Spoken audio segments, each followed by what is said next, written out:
Romanos 7. ¿Acaso ignoráis, hermanos?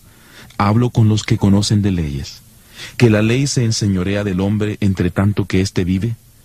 La mujer casada está sujeta por la ley al marido mientras éste vive, pero si el marido muere, ella queda libre de la ley que la unía a su marido. Así que si en vida del marido se une a otro hombre, será llamada adúltera. Pero si su marido muere, es libre de esa ley, de tal manera que si se une a otro marido, no será adúltera. Así también vosotros, hermanos míos, habéis muerto a la ley mediante el cuerpo de Cristo, para que seáis de otro, del que resucitó de entre los muertos, a fin de que llevemos fruto para Dios. Porque mientras vivíamos en la carne, las pasiones pecaminosas, estimuladas por la ley, obraban en nuestros miembros, llevando fruto para muerte. Pero ahora estamos libres de la ley, por haber muerto para aquella a la que estábamos sujetos. De modo que sirvamos bajo el régimen nuevo del Espíritu, y no bajo el régimen viejo de la letra. ¿Qué pues diremos? ¿La ley es pecado? De ninguna manera. Pero yo no conocí el pecado sino por la ley, porque tampoco conociera la codicia si la ley no dijera: no codiciarás. Pero el pecado, aprovechándose del mandamiento, produjo en mí toda codicia, porque sin la ley el pecado está muerto. Y yo sin la ley vivía en un tiempo, pero al venir el mandamiento, el pecado revivió y yo morí. Y hallé que el mismo mandamiento que era para vida, a mí me resultó para muerte.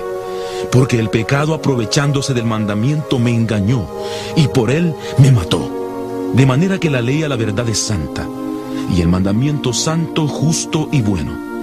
Entonces, ¿lo que es bueno vino a ser muerte para mí? De ninguna manera.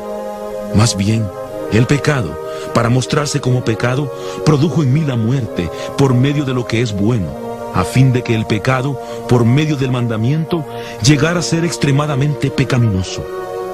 Sabemos que la ley es espiritual, pero yo soy carnal, vendido al pecado.